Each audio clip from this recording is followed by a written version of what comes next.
Welcome back to Lego by the Book. Today I'm going to be building set 1789, the Starhawk 2.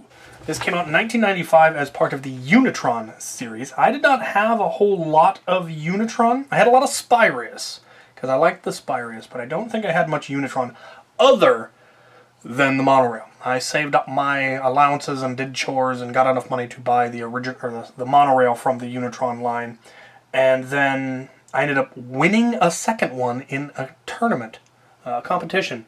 It was a build a space thing and take a picture and tell a story and send it in. And I won one of the, I think it was, there was a grand prize which involved like going to NASA or something, and the runner-ups got sent the current Lego catalog and just got to pick any set they wanted. And I picked another of the monorail, because it was the most expensive thing in there, so figured it was a good investment, plus I had double the rail then.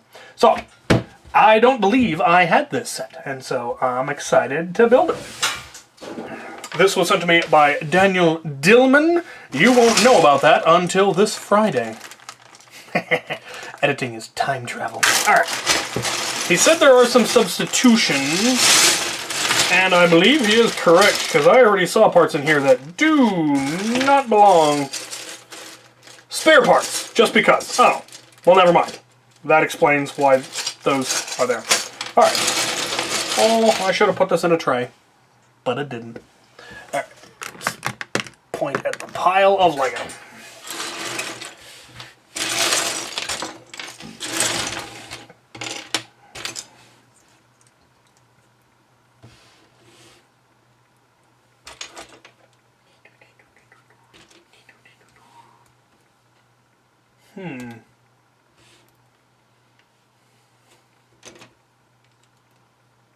Nope, wrong helmet.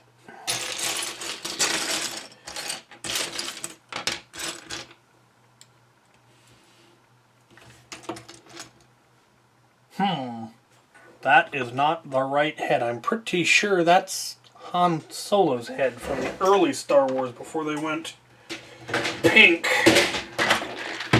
Pretty sure I do. I have a whole gob of the right head. No worries.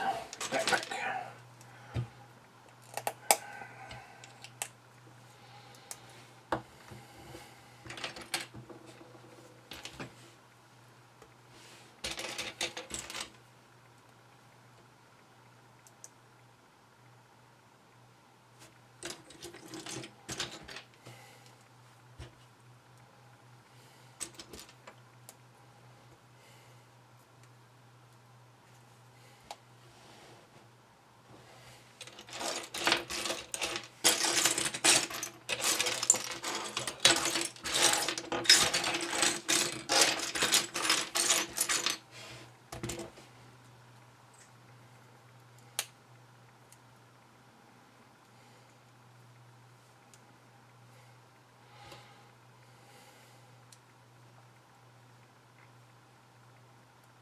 Those are not the right visors. These are light blue visors, and they're supposed to have the same dark blue. Dubious. Dubious. Luckily, once again,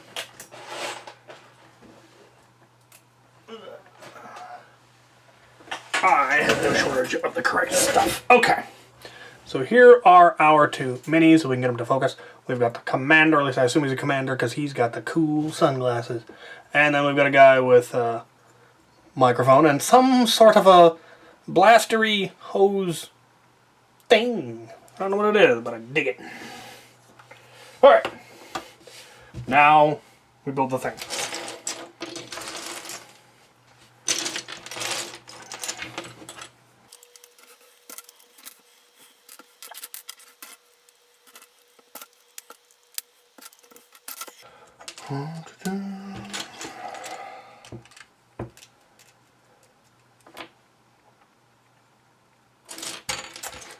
This stuff came out while I was in middle school, I believe. Actually, I might have still been in elementary school.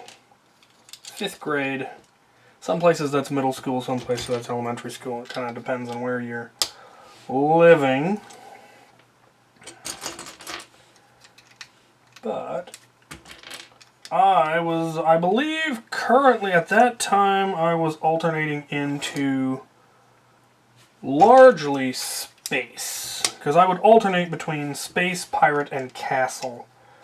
I'd get really into one, and I'd try to get as many sets from it as I could, and then I'd get bored with it, or a really cool set would come out from one of the other lines, and I didn't have enough parts back then to have all three at once. So I really could only focus on one at a time.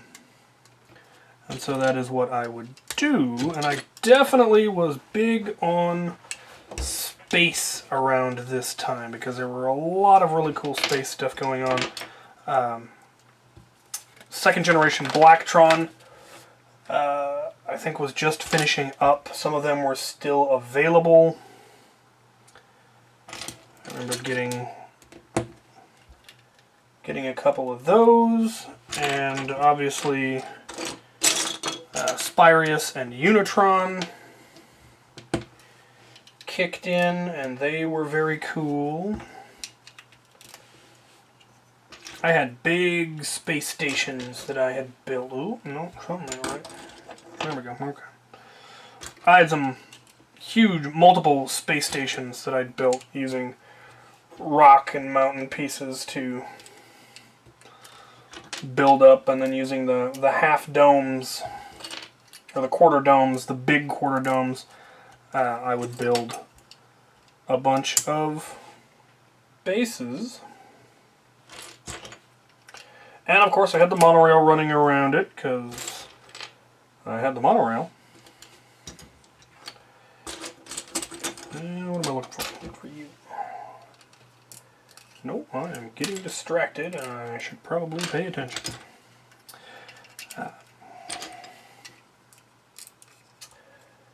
Yeah, I had this monorail, and I think I bought at least one of the extension track expansions. I think those are still available, and I think that I got one.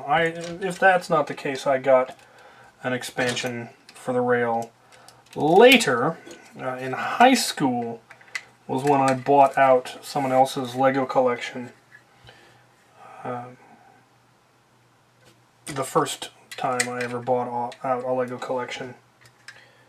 Okay, that would appear to be our cockpit. Kind of got open sides. Not a huge fan of that, but you're in a sealed suit, you'll be fine. You'll be fine. Vacuum of space and all that, just don't take your helmet off.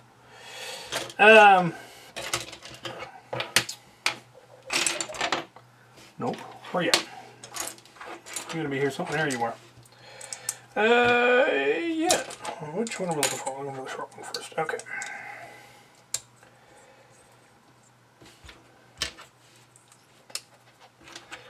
Yeah. I also, right around this time, I think I was also into the Aquanauts. I think they were also out at this time, and I had a bunch of those. And I had them going at the same time I had this stuff going. I mixed and matched some of it, but a lot of that obviously really fit that underwater world thing, and so I had them kind of under the table as a water world under the space base. And it was all stuff that I ended up entering in that competition. Alright, definitely missing a part.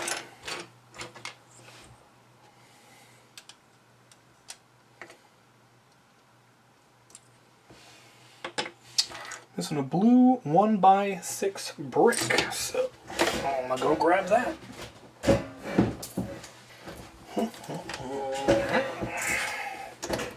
Okay.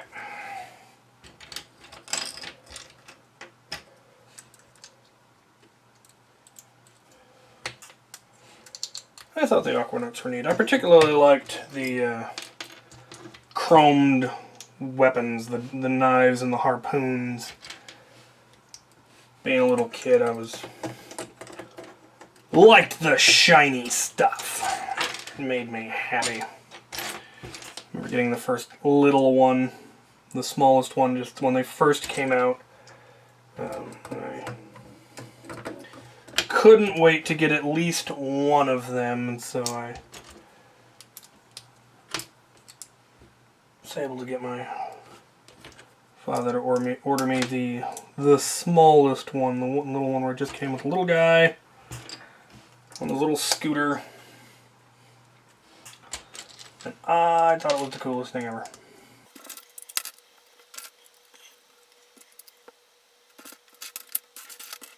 This was back when I was still not particularly good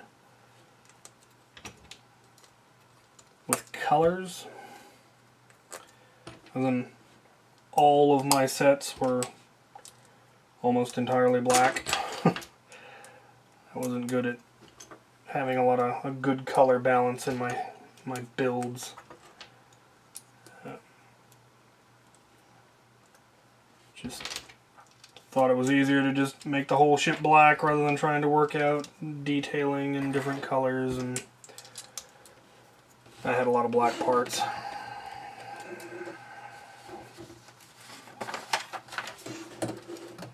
I've gotten a little better at that over the years.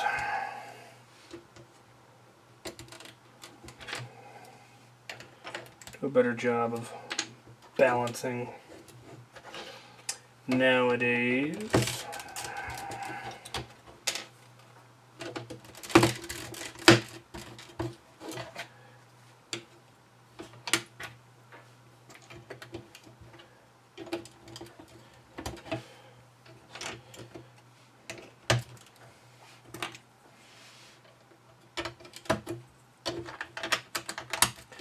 I also do, of course, have a lot more parts now. Some of my monochromatic system was just necessity because I didn't have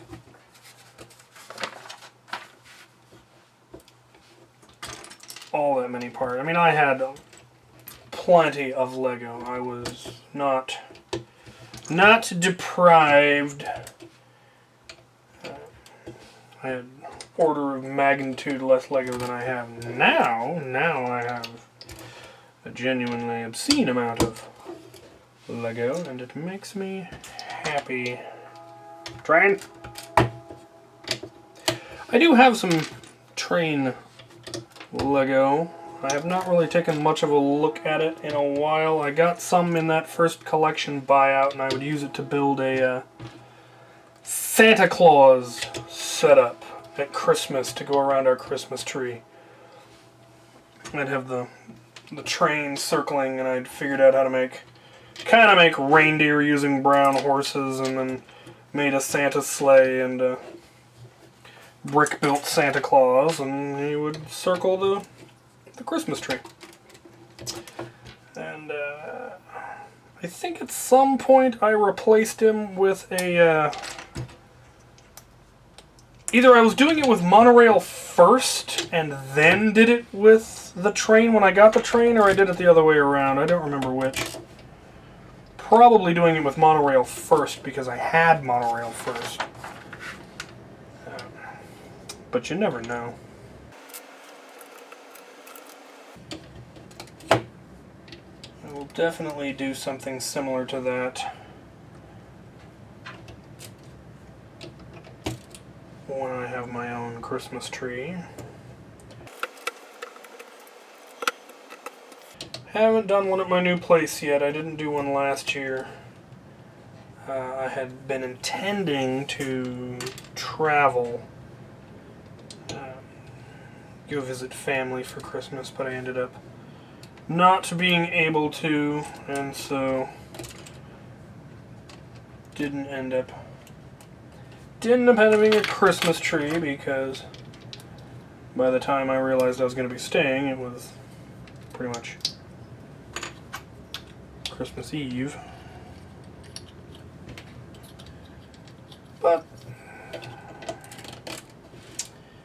interesting.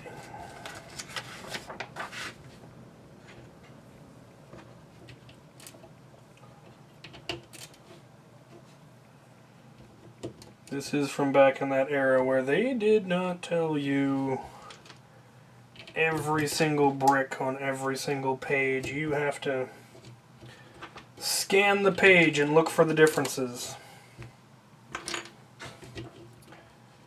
Made it more interesting, I feel. Occasionally you miss stuff when you get ahead of yourself, like I have done. Now I'm going back and filling stuff in.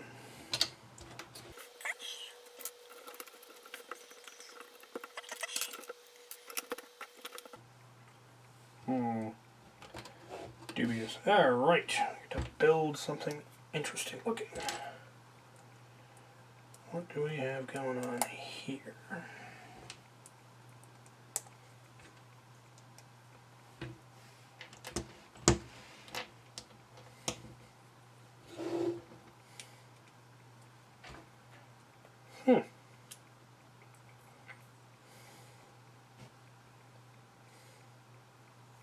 Oh, got that backwards. Okay.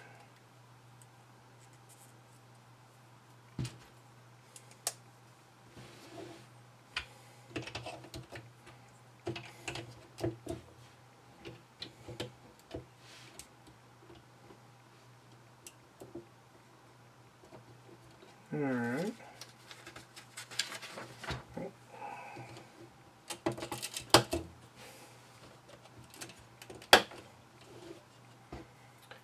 And we got another one.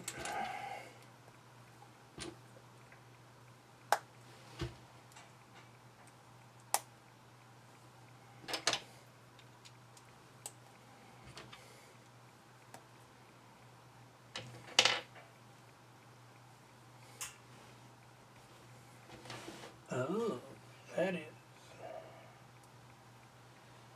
What? Aha.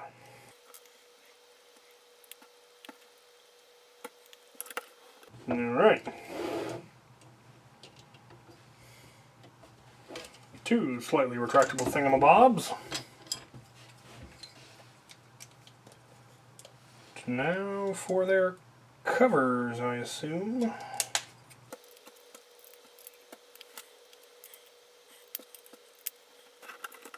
Neat. I like it. Now they have once again given me some of the incorrect parts. They've got some yellow in here when it is very definitely supposed to be green. But it looks like there's at least some in the spare parts bag. So we'll just pull from there for now. And if we run out, we will go to the bins.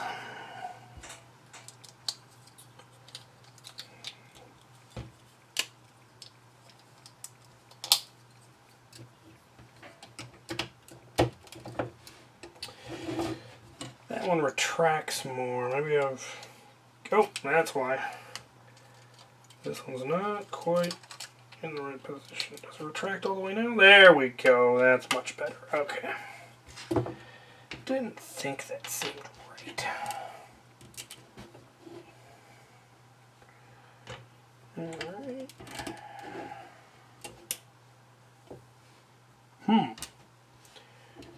Oh, I put the wrong one. Okay.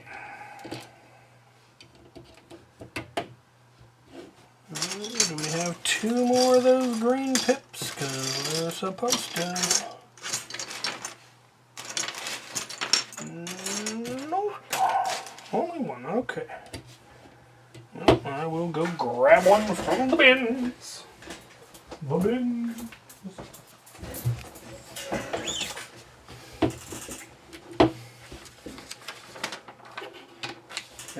Alright.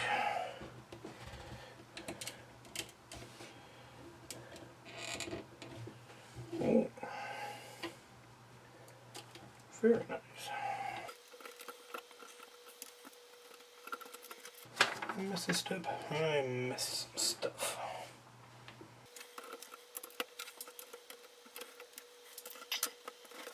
I need two more of those pips.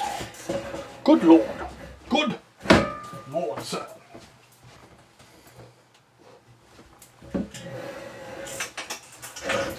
Or not.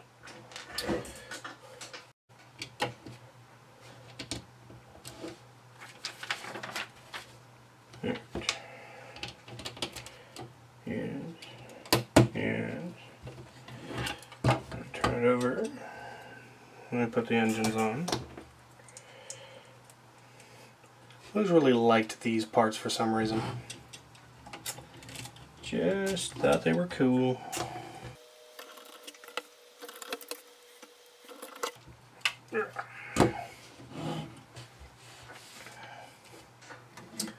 And then I very definitely did not have this set because I would have remembered it, and I do not. I have no idea. Is this thrust vectoring? Is that what this is supposed to be? It doesn't go up very far. Oh, there we go. Now you're in frame. Anyway, so I'm wondering if this is supposed to represent thrust vectoring of some kind, because it doesn't seem to do much else.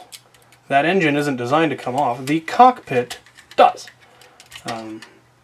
Unitron, I don't think Spyrius had much in the way of modular stuff, but Blacktron 2 was still, like I said, still around, or just dying out. And so they still had that whole modular cockpit thing. Was still popular. Did I miss this sponge? I don't think so. Okay. Very, very cool. Oh. No?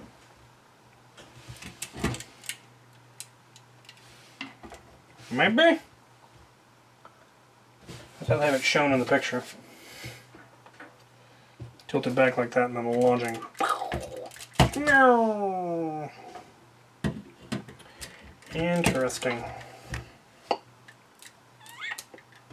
I dig it. It's interesting that they give you 2 minifigures because there's nowhere for this guy to go, and that's kind of unusual.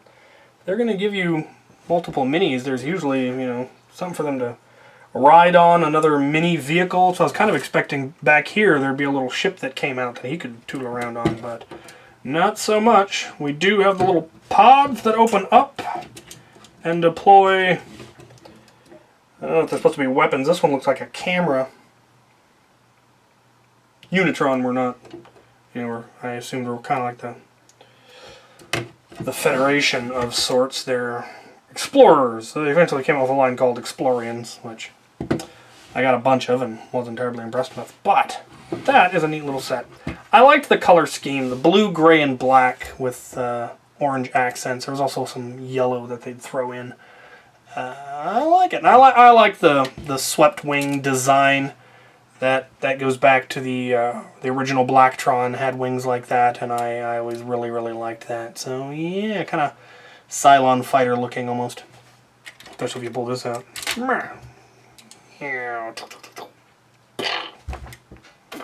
Alright! Very cool. I don't know where I will put this one or if I will keep it intact. This is a little out of scale or out of scope of the collection that I have going in my main room, and there is a limit to the amount of space that I have, kind of like my Lego or my Nerf collection. I had to cut it off at 2008 because I ran out of room. But that is a neat little one. There are places that I have not tapped into, space up here that I haven't built shelves on, and I may start. I'd really like to be able to put, especially the classic ones on display somewhere. Things that are, from my childhood. That is a very cool set. So my thanks to Daniel Dillman as always. I will keep up my side of the bargain as soon as I remember what exactly it was. But there you have it. Set 1789. The Starhawk 2 train. Thank you for watching.